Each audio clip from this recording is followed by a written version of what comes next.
भगवान कामदेव को थारो नाम सुनेड़ो है।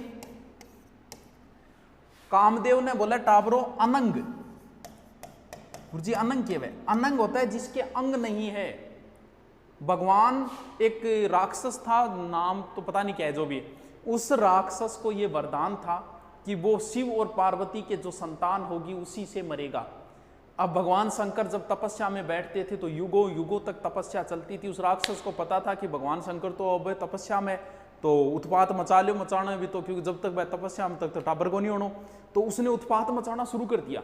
सारे देवता गए, रिक्वेस्ट की किसके पास, पहले तो शिव जी की तपस्या भंग करने की कोशिश की, शिव जी तपस्या भंग नहीं, फिर गए कामदेव के पास कि महाराज शिव जी थे, तपस्या भंग करो, क्योंकि थे हो तो था, थे तो तपस्या भंग कर इसको हो, क्योंकि तो चीज ही नहीं आ रही है कामदेव आ रही।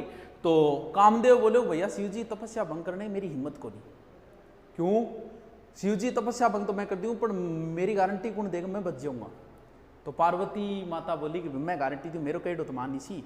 तब बताते हैं कामदेव और कामदेव की पत्नी रति ने 2-4 ठुमके लगाए और भगवान शंकर की आंखें खुली, तीसरी आंख सिर्फ एक बार ही खुली थी और उन्होंने कामदेव को नष्ट कर दिया। कामदेव जी भस्म आग से जल गए। अब पार्वती बोली महाराज वो क्या करियो, और तो मेरे कहने पर बेचारो डांस करियो। तो कहते हैं कि भगवान शंकर ने इसे जीवित कर दिया था, लेकिन इसके अंग नहीं है, ये अनंग है। अब कामदेव है, आपके अंदर भी है, मेरे अंदर भी है, सबके अंदर है।